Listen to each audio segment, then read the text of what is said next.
All right, we are live on YouTube. All right, thank you, Joe. Good evening, everybody, and good evening, commissioners.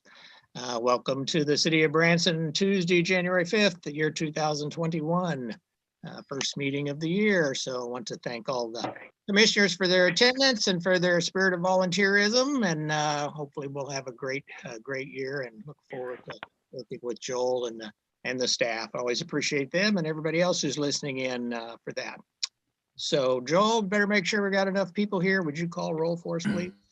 Yeah, actually, a couple of things before we get started, just so you all have a heads up. We are using PrimeGov, the city's new software for the meeting tonight. That's how the packets were distributed to you all, and that's how we'll be going through the meeting. Going forward, it'll obviously look a lot different once we get back to the council chambers, because we'll utilize the iPads for motions and voting and all that good stuff that we'll have training on in the future. But for now, it'll look the same to anybody watching us on YouTube or through Zoom. But we will need to go a little slower tonight because we are still doing kind of some back end stuff in PrimeGov. So we're getting used to that. So we'll ask for your patience tonight, as well as probably some additional meetings in the future as we get used to it. Additionally, we have Jake Phillips, who's our new planner, joining us tonight. He graduated from Missouri State this past December. We're thrilled to have him finally full-time, and so he's going to be helping us out in all our meetings going forward, including tonight's. So I'm actually going to turn it over to him, and he's going to be doing roll tonight. Very good. Welcome, Jake. Glad you're here. And if you would help us out by calling roll, that'd be great. Absolutely. Thank you. So I'll start out with Commissioner Romine. Here. Commissioner Chuck O'Day. Commissioner Harris. Here. Commissioner Richards. Here. Commissioner C. Here. Commissioner Howden. Commissioner Pinkley. Here. Commissioner Lloyd. Here. Commissioner Davis. Here. Commissioner Nichols.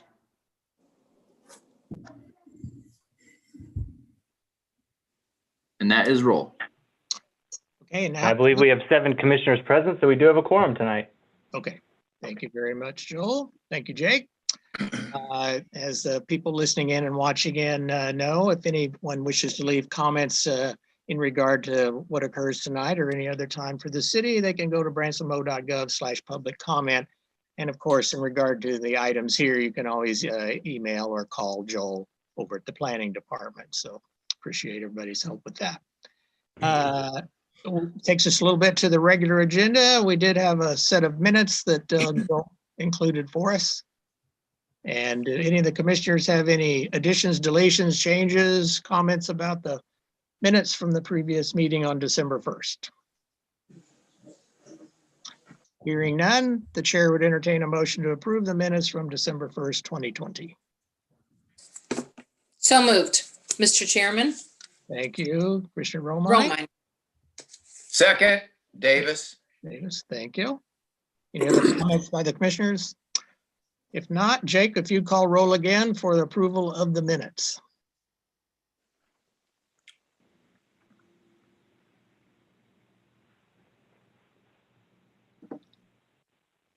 Sorry about that. Trying to get to unmute. Commissioner Romine. Yes. Commissioner Harris. Yes. Commissioner Richards. Yes. Commissioner C. Yes. Commissioner Pinkley. Yes. Commissioner Lloyd. Yes. Commissioner Davis. Yes. Thank you, Jake. It appears that the minutes have been approved from the December 1st, 2020. Takes us to some of our regular items, Joel and Jake. First one dealing with a vacation for an alley that's down there close to the library.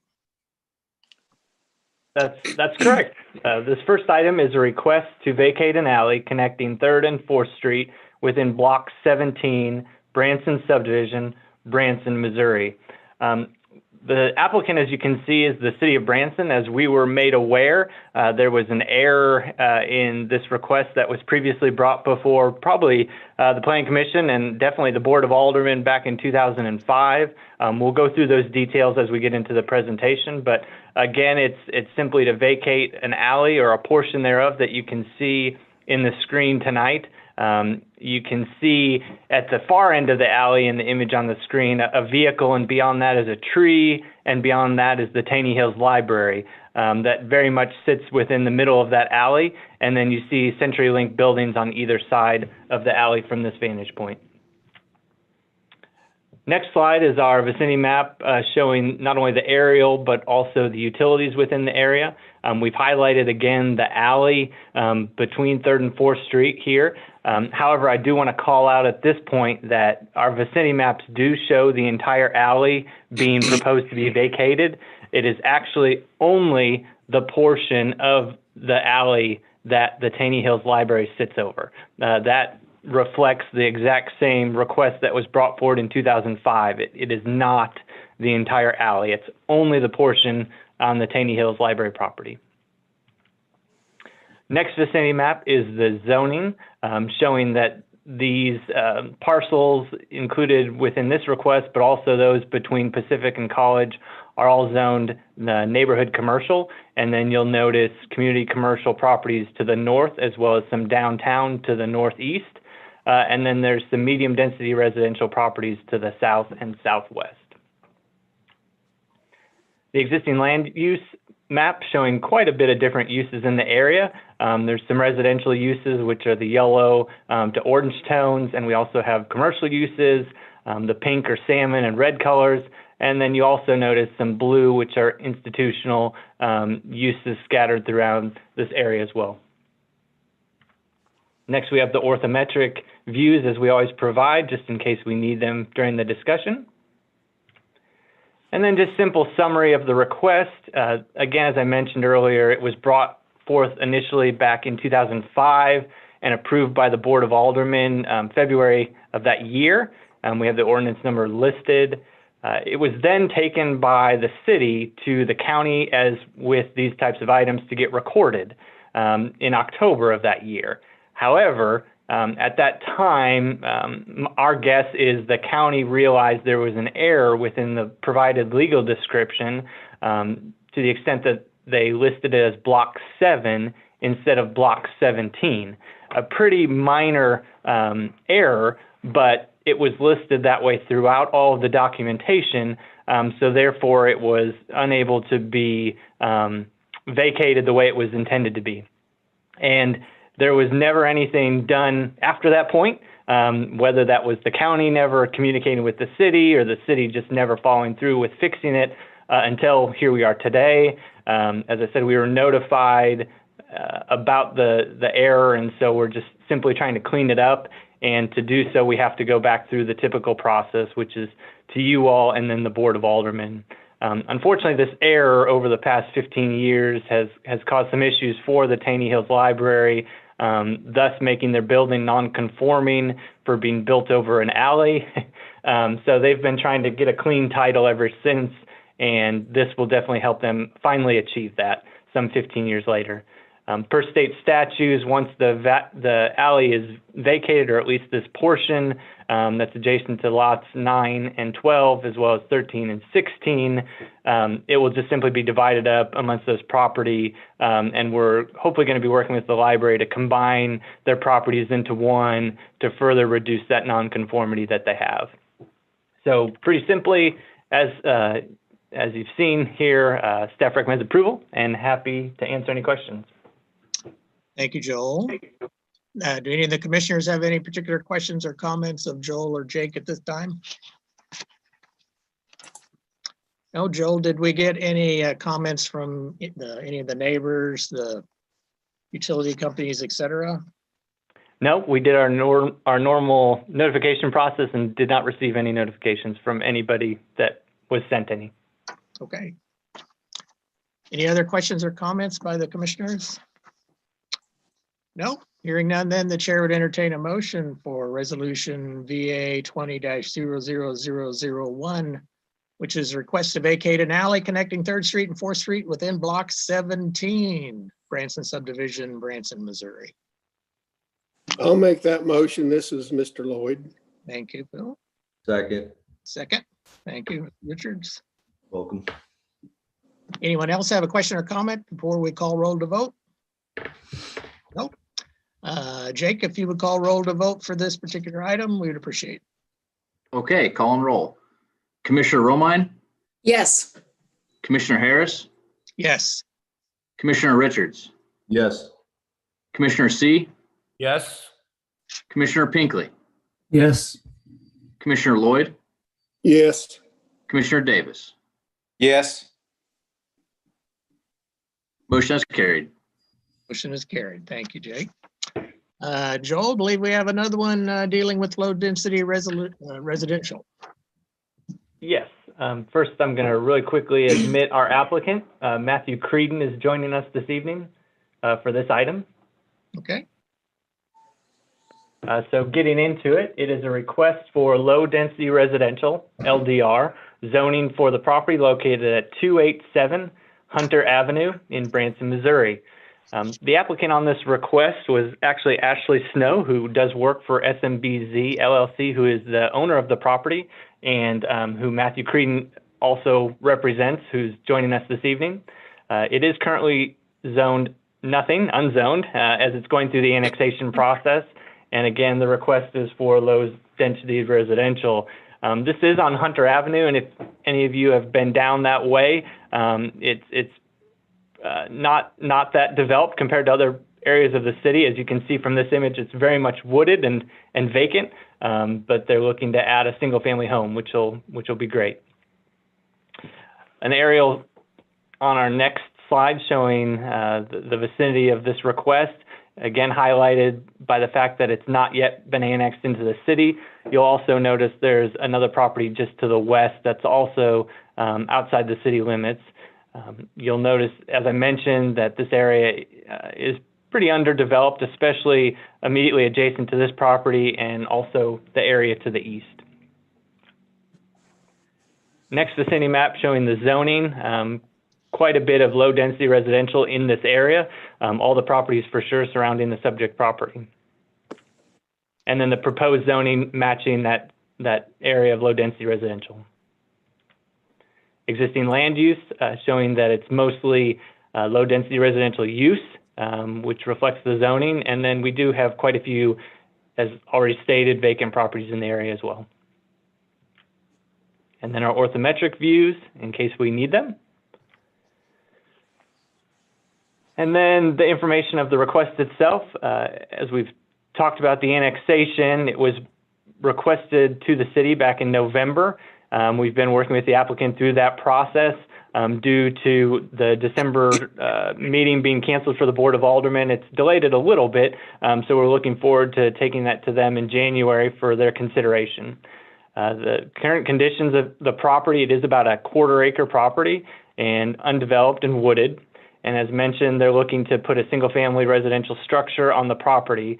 And as we've talked about in the past, any time a property outside the city limits it would like to connect to the city sewer, they're required to first request annexation. So that's the process they're going through to be able to connect. They are looking to do around a 2,000 square foot home within this property. Whenever we're talking about zoning, we like to utilize the Community Plan 2030's preferred land use plan, which is figure 10 in that plan. This area that we've got kind of highlighted with the red circle shows it's very much low density residential. There is a pocket of medium density residential adjacent to it as well. But again, as we always mention, any properties that were outside the city limits at time of this figure were not included, but we do have enough information here to go off of that. It definitely supports the request for low density residential. We also wanted to highlight out of the Community Plan 2030 tonight, within the housing chapter, there's a goal, really it's the only goal in that chapter, about housing supply. And we've had a lot of talk and a lot of efforts recently to continue attracting long-term residents to the community and make sure there's a significant housing stock for attainability. And there's lots of projects that are going on right now that really confirm that effort, and this is just another example of that. Infill development is great. Attainable housing is great. It's definitely all needed for the community. As a result, staff recommends approval. Happy to answer any questions. And again, we do have the applicant available as well. Thank you, Joel. Any of the commissioners have a question specifically for Joel or Jake at this time? No. Mr. Creedon, are you there? Do you wish to make a comment, or Joel covered pretty much everything that you needed? Can you guys hear me? Yes, we've got you now. Okay. Yeah, I mean, I don't really have any comments. Basically, everything that sums everything up. As far as, you know, it being low density, residential and stuff like that. So, you know, as long as you guys think everything's, you know, according, you know, to your restrictions and stuff like that, then should be good. Okay. Thank you, Mr. Creedon. Did any of the commissioners have a specific question for Mr. Creedon? No. Not hearing any. Commissioners have any other final comments or questions of Joel? Mr. Davis, Chairperson Harris. Yes. Joel, regarding Hunter Street, I think this zoning application is very appropriate and good. But considering the infrastructure along Hunter Street, has Hunter Street been developed to city standards? The north portion, the portion that's closest to Fall Creek Road, I believe has had improvements on the west side. In other words, there has been some curb and gutter that's been installed, but it's definitely not the entire length. I know I've talked with Director Francis from the Public Works Department about this topic, because I'm thinking where you're going with this about that street being under city standards.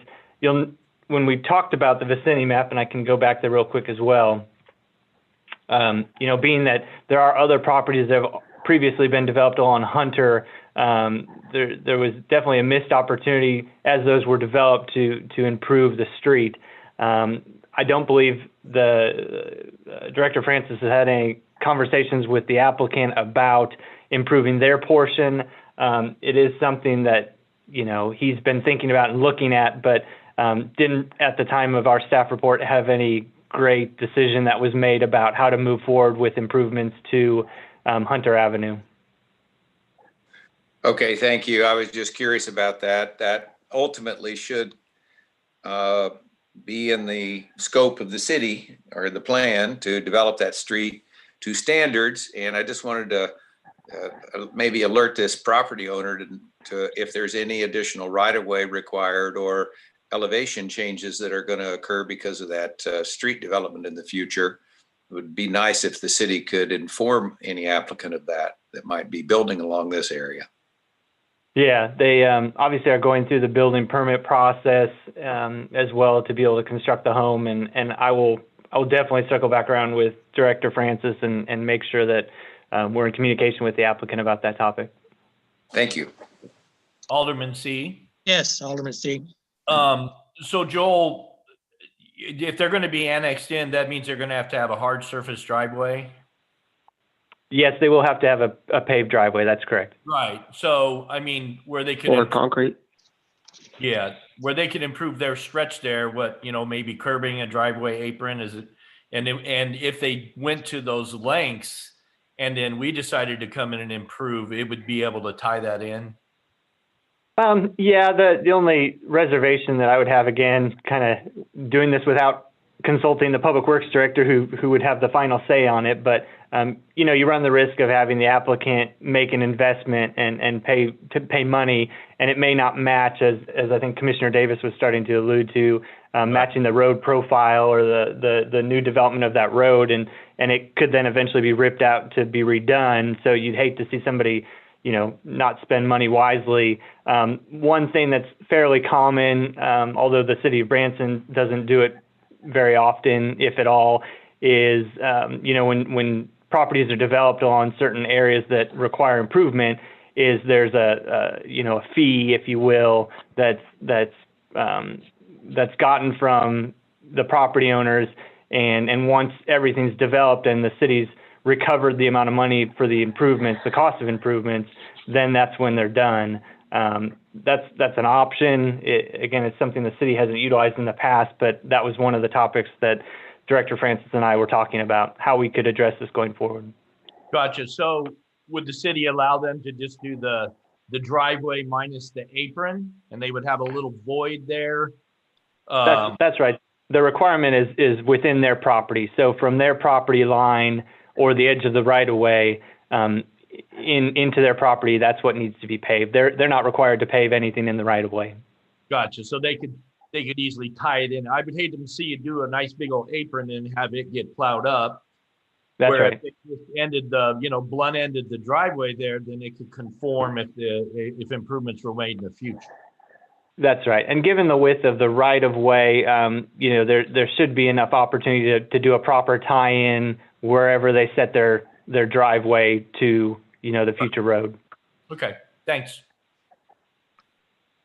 Joel, I noticed that you have the sewer lines there on the aerial image, and is that with water district number 2 or 3 or? So that would be the city's sewer line, and that's actually with American Water, I believe, this portion. We do have Tara with us who can confirm that, but I believe it's American Water. Yes, it is Missouri American. Okay. And Tara, do you know if we were to develop that road to standards, that we require fire hydrants every so often, I guess? Randy would be able to answer those questions since it's our water district. Since it's not our water district, we don't really have a whole lot of say, but they have been doing some improvements in that area along Fall Creek Road. They have actually added some hydrants there. And I believe there's one up at the corner of Hunter and Fall Creek that they just installed. So I believe the Missouri American are making some improvements in the neighborhood. Okay. Yes. Okay. Go ahead, Randy. Tara is correct. There's also just south of that at the intersection. And then the one Tara mentioned up at Fall Creek is a brand new hydrant. So there's one on each end and it does meet the spacing requirements. Okay. And so the fire department, Randy, works closely with the other water systems other than the city of Branson to make sure that as we approve these parcels and development occurs, that there'll be adequate water pressure available? Yes, sir, we do. Okay, all right, thank you. Any of the commissioners have any other questions of either Mr. Creedon or our staff? Alderman C, quick question for Randy. So how many do we have in that little stretch there that's annexed, roughly? You know? I believe there's 1 or 2 that are being finished up, newly built. Of course, this one from Matthew, and I think there's another one that's coming soon as well. I could be Gotcha. wrong. So what do you? We've got one across the street. As mutual aid, or do you just, that 911 comes up and you respond? So we would respond. I think this would be in a 301 district, which would be Station 3 and Station 1. Okay. If it is automatic aid, then it would be Western Station 3 coming with us. Gotcha. But we first. Okay. Thank you, Randy. Thank you, commissioners. Anybody else have questions or comments?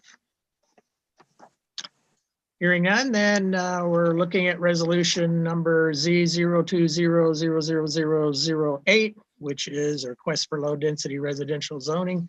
Do I hear a motion for approval? Hinckley, so moved. Hinckley, thank you. Do I have a second? C, second. Thank you. Over to C. Any other comments or questions by the commissioners? Hearing none, Jacob, if you would call roll for us for this item, please. Okay, open vote. Commissioner Romine, Yes.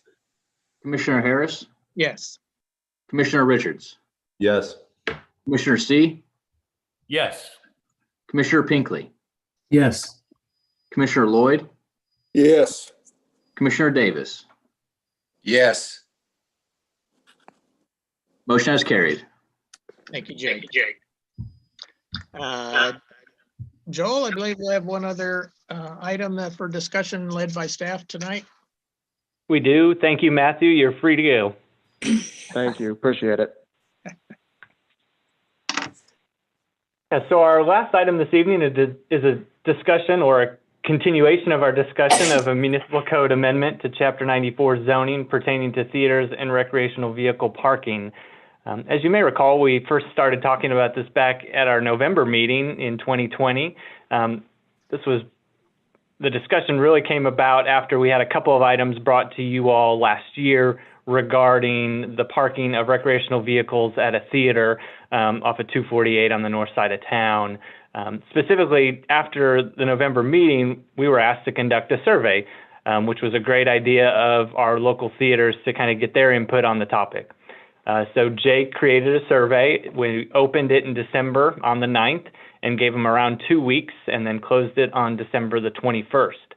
Out of the 35 theaters, at least that's the ones that have business licenses that were provided to us from the finance department, we received 14 responses, which is right at 40%.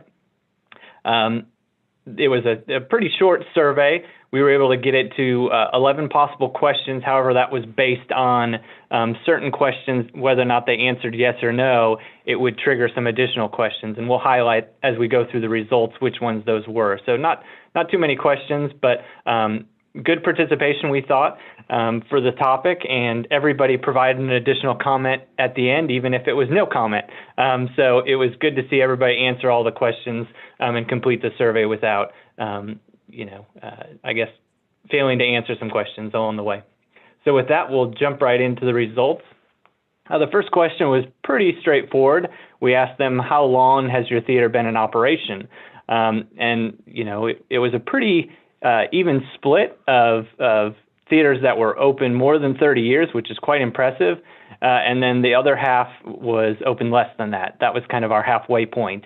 Looking at these numbers, another thing that stuck out to us was the longevity. That, again, all but one of the theaters had been open longer than 10 years. So I think that says a lot. But a little concerning that we haven't had any new theaters open, except for the one here in this survey that opened within the last 10 years. The next question was just to get a sense of scale of each of the theaters participating in the survey. We asked how many seats they had. Pretty evenly split here between the 100 to 500 range, the 500 to 1,000, and then 1,000 to 2,000. We did have the one theater that was quite large, over the 2,000 seats, and no small ones under 100. Then we got down to it and asked the question about the topic. Has your theater ever had the need for a performer to park their RV, motor coach, bus, tour, van, etc. overnight at your theater's parking lot? And the majority, 9 out of the 14, said that they have. So 64% of our respondents. So by answering yes to this question, it then led them to our next question here, which was, how many times a year on average did this occur? It was pretty spread out.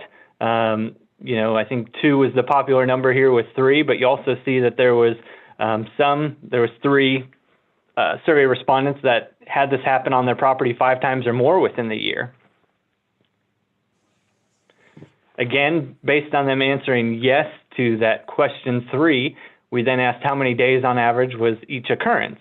And this was probably more straightforward, that their occurrences were under 7 days, 7 days or less. We didn't break it down any further, which, seeing how many responses we did get under the 7 days or less category, it definitely would have been interesting to see if we would have had, broken that in half, or even down to 1 day or 2 days, to see then the breakdown of the 7. However, there's also the 2 outliers that had someone staying on their property more than 90 days. So pretty much the ends of the extreme here on this one.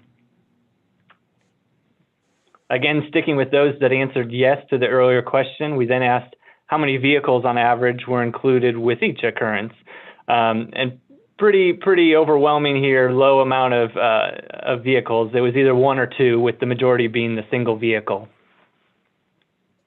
So we're not seeing convoys come to town, I guess, was our takeaway on this one. The next one, still based on if they said yes on that previous question, we asked, how far in advance do they become aware when performers will have the need to park on their property overnight? And it was pretty low turnaround, the majority being less than 2 months. And then, as you can see, it kind of went up from there. None of the respondents saying that they knew more than a year in advance that somebody would be coming. So we asked this question to take into account, certain processes take a little longer. So how much time do they need in order to get approval if we were to go down that route? The next question, this reverses the responses. So this question would have popped up for anybody that answered no to if they've had any RVs parked in their property within the last year. So of those 5 that answered that question no, we then asked this question if they would ever have a need in the future. And 2 simply said no, they don't see ever having a need, and 3 were unsure. So then back to asking all of our respondents this question. We asked, overall, do you think a performer should be allowed to park their RV, motor coach, bus, tour van, etc., overnight within a theater parking lot, as opposed to a property designed and approved for them, such as a campground or vehicle park? And I think it's pretty easy to correlate that the 2 that said no on this question are the same 2 that have not had it in the past nor look to have it in the future, and everybody else essentially saying that yes, it should be allowed. Our last question here, we asked them to rank the options for how the city could handle this topic. Listed down the left side was the first one being a special use permit. Apologize that the wording got cut off, but essentially it would require them to come before you all, as you're very familiar with the special use permit process.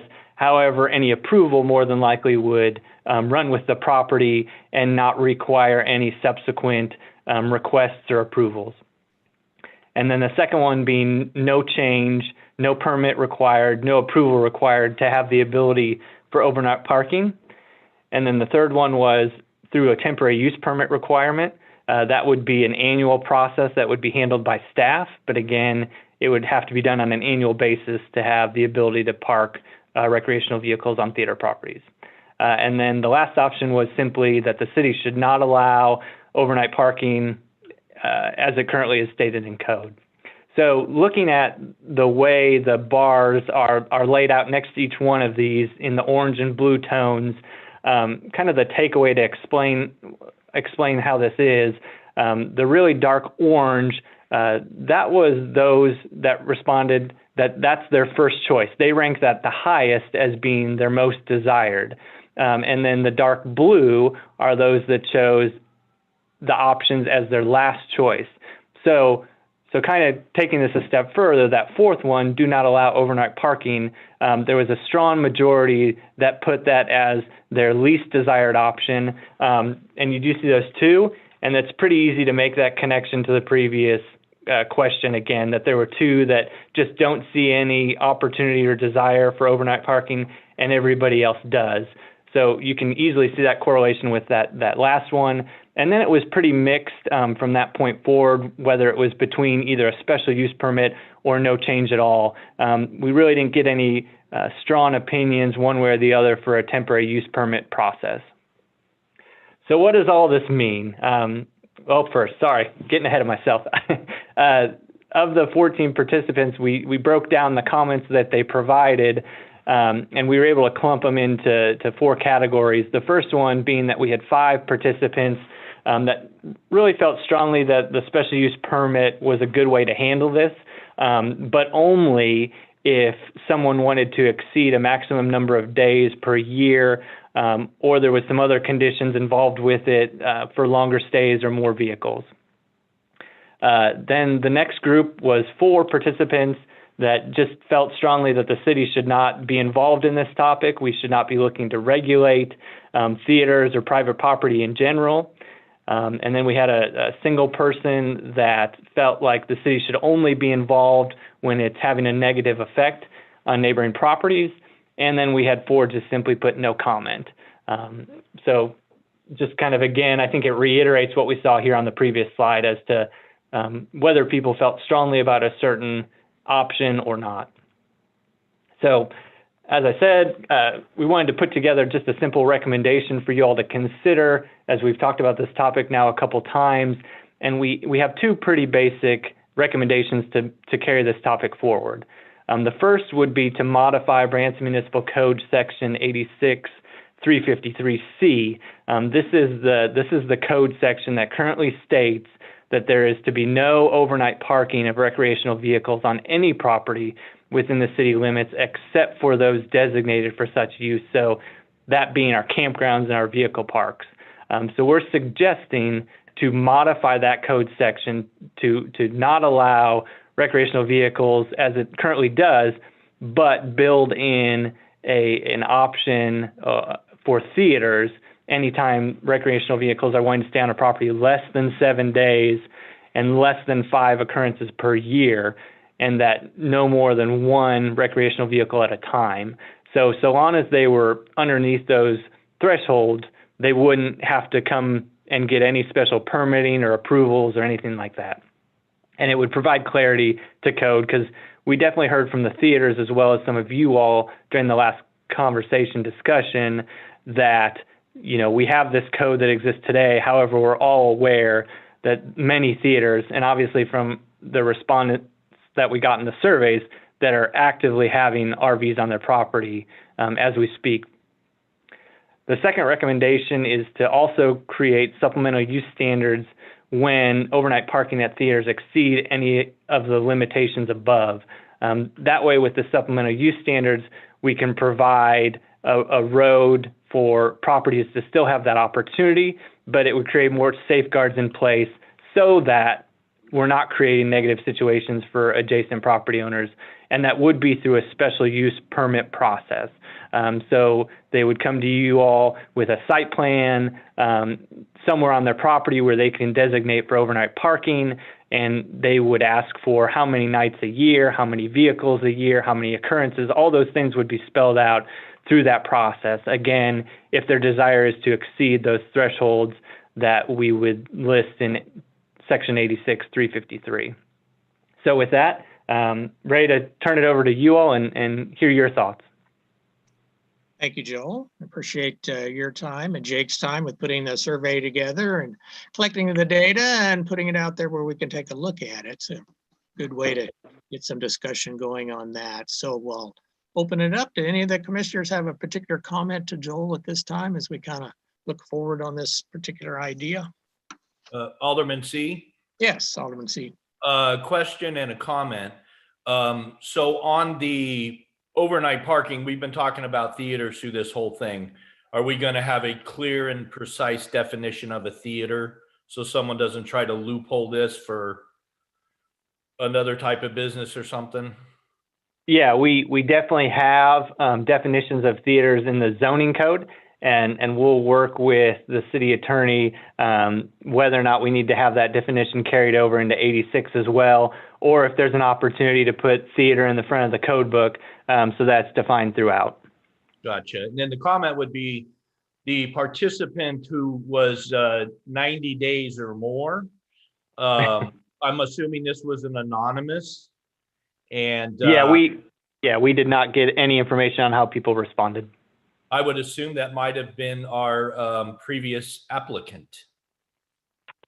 I can't say with certainty if that theater was sent a survey or not.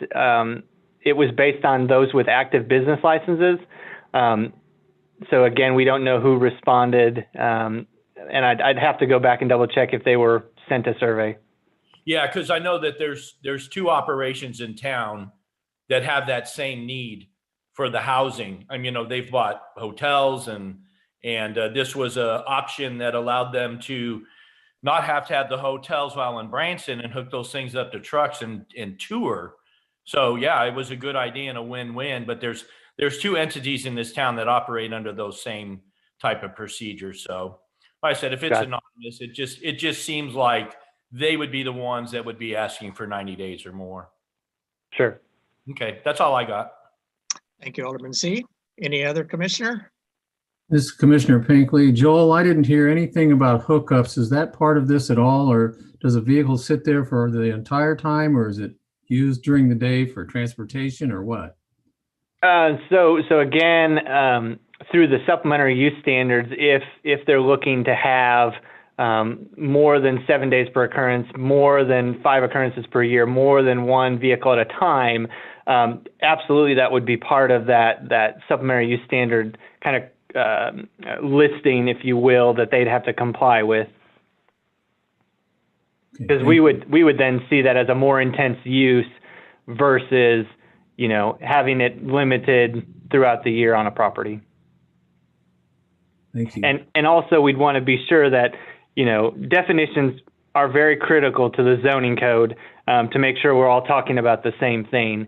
And, it could be, it could easily be suggested that what was proposed last year were not truly recreational vehicles, that they were, dorms, that they were temporary dorms.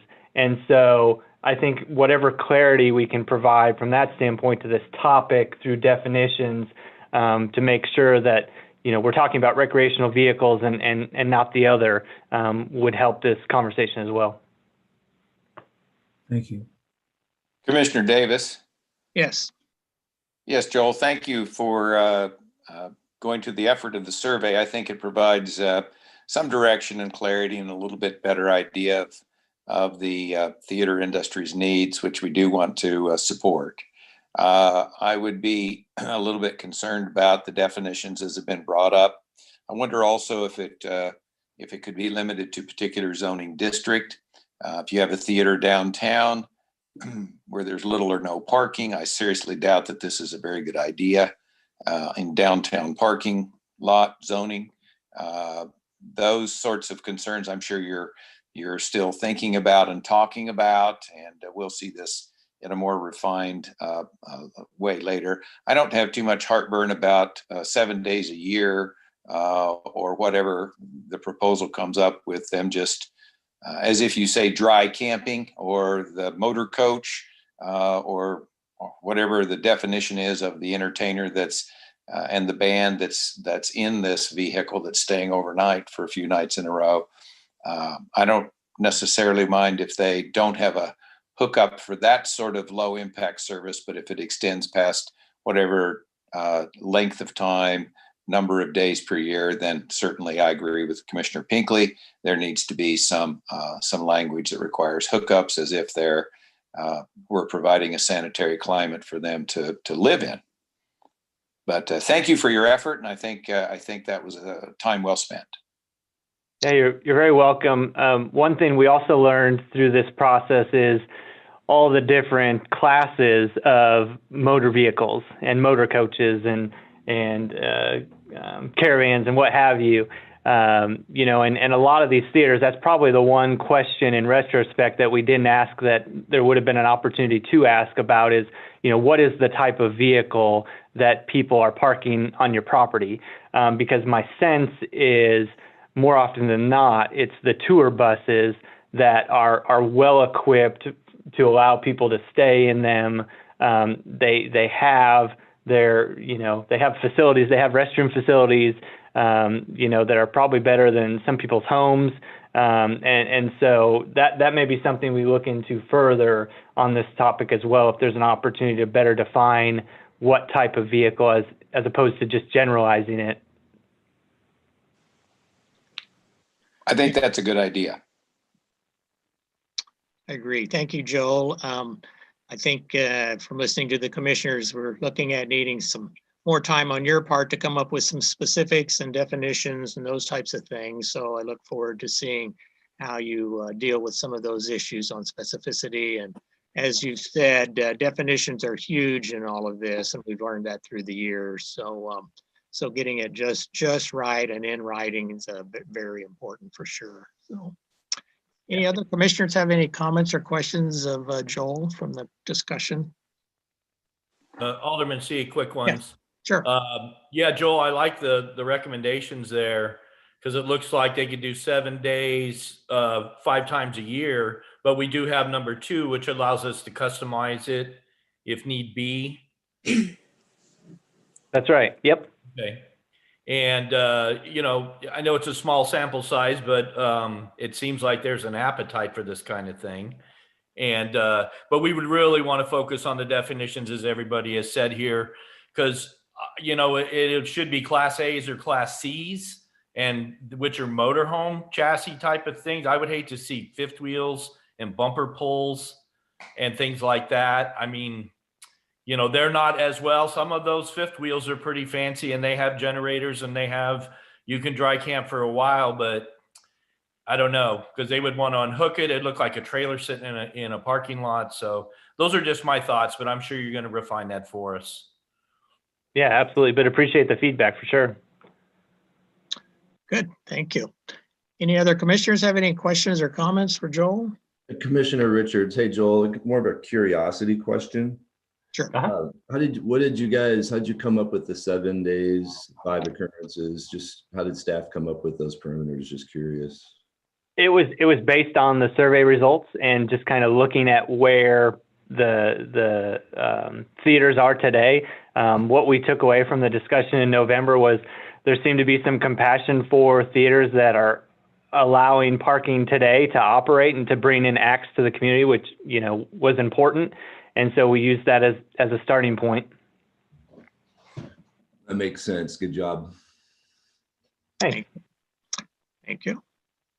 Anyone else? If not, then we'll stop on the discussions for that item. And there again, want to thank Joel and Jake for getting that all together, and look forward to seeing how it kind of comes together and gets refined as we move along. So at that particular point, any other general comments by the commissioners before we look for an adjournment? I have a, Yeah. go ahead, Brent. Commissioner. Romine, I like your new platform. I want to say good job to you and everybody else for the way all this information is disseminated to us. It's easy to read, easy to navigate. So thank you. Yeah, our city clerk and assistant city clerk have dedicated a lot of time and energy to rolling this all out. They've been working on it for a long time, and it'll not only be for you all, but for the Board of Aldermen, for the Finance Committee, for the Capital Improvement Committee. It's across all boards and commissions, and you know, really should help the public understand the information, see all the information the way it's presented online through our website from now on. So, and as I said before, once we get you all back in City Hall, I think you'll really be impressed with the voting feature and how that's all done, and then translated onto YouTube for the public that may be viewing it online. It's really sharp, and it's made staff's efforts far more efficient on getting the packets complete and distributed and approved and all that great stuff. So it's definitely a huge improvement for the way we do things, and thank you. Yep, I think everybody would concur on that. Thank you, Joel. Anyone else? General comments? Yeah, I was going to ask Joel, Alderman C, if you could save me a phone call and do your best 60 seconds on the Kirby sign out on 248. Wow, you don't like it? No, I don't like getting so many calls on it. Yeah, it is chalk it up to one of those very unique situations in town. As luck would have it, for some reason that sign was installed or it was installed and then later subdivided off from the Kirby property. It sits on its own parcel of land, and that parcel of land sits in between Casey General Store's parcel of land and the Bloom Church's property. And you know, unfortunately, I know I'm not working with code enforcement as closely as I used to, but I know it's something they've been chasing for many years, trying to find a property owner that can be responsible for it. The city does have the option through code to remove that sign, and I think we're almost to that point finally of pulling the trigger on that. It costs money to do that, and then we would lien the property owner. Maybe the attorney can speak to it a little bit more, but I know it's something code enforcement is actively working on still. Joel, Right. can I chime in? Oh, go ahead. Yeah, I have some information on that. I've actually been working on that for the past 3 months. So that little sliver of property that sign sits on is owned by, it's basically in a trust right now because the property owner died. So I've been in communication with the trustee, who is an attorney up in Springfield. They have put it out to bid to get the sign basically covered in compliance with our code. That was a communication I had with him over 30 days ago. He said he thought he could have it done in 30 days.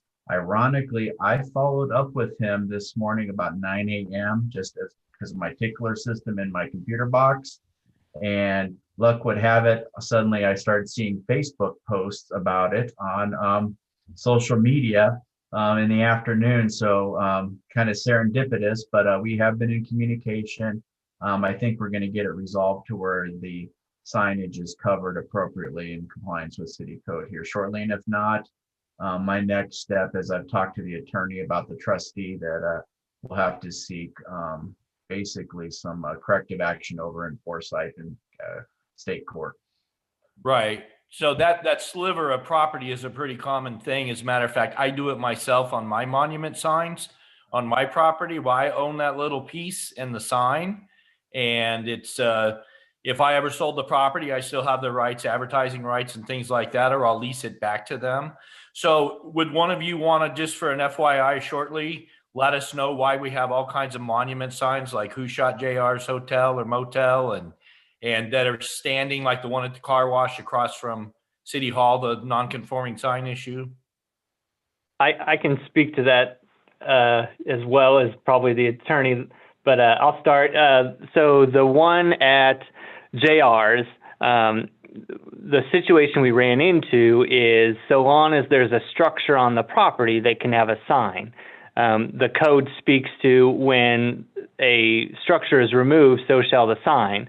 In the instance of JR's, they've kept that wonderful looking log cabin all these years to give them the ability to keep that sign. However, that business has not been in operation, so it should be blanked out. But then we run into the issue of we can't read the sign. So that's kind of where that's at. As far as the one next door with the car wash, when that car wash was demolished, they were required to remove that sign. They have yet to do that. So again, I believe that's a topic that code enforcement is following up with. And I don't believe we have finalized the building permit as a result either, because it's not complete yet. Gotcha. But isn't there a sort of a stipulation that if that sign comes down, that it can never go back up in the same place or the same type? It has to conform with current code? So to a certain extent, but that's been the community's perception about the sign code is, and why so many people have been protective of their non-conforming signs. The reality, just off the top of my head, without looking at it, specifically at this moment, I would have to say both of those properties, if they remove those signs, would have far more opportunities for signage than they currently do with those signs. So their idea that they're saving something or preserving something by keeping those signs is false. And we've been trying to educate people, especially with the new sign code, that there's far more opportunities to improve signage than it's worth holding on to old ones. Yeah, that seems to circulate around town that, oh, don't take that sign down. And yeah, so I guess we can leave this meeting a little more well-informed. Good, thank you. Thank you, Joel. Thank you, Alderman C. Thank you, Attorney Lebec. Anyone else? I did want to just mention before I let everybody go tonight, as far as the new layout of the meeting and everything, if anybody has questions or run into any issues, just let us know. I particularly want to point out at the bottom of the agenda, we do include the overview PowerPoint that we showed during the meeting for not only you all to see in the public. So if you hadn't had the opportunity to scroll all the way down on the agenda and see that, I just wanted to highlight that for future meetings, that you'd have the opportunity to look at that ahead of time, or if that's how you'd like to follow during the meeting, your choice. But it is available just as it had been in the past. Good. Thank you. That is helpful, Joel. All right. The chair would entertain a motion for adjournment for this January 2021. Davis, so moved. Yeah. Second, Romine. Second, Romine. Thank you. All right, Jacob, one more time for calling roll, or Joel, whoever's available. Yes. Open vote. Commissioner Romine, Yes. Commissioner Harris, Yes. Commissioner Richards, Yes. Commissioner C, Yes. Commissioner Pinkley, Yes. Commissioner Lloyd, Yes. Commissioner Davis. Yes. Motion is Happy carried. New Year. Motion is carried. That's right. Thank you, commissioners. Be safe. Have a happy. Thank you. Yes, Thank you all. Bye. Happy New Year. Thank you.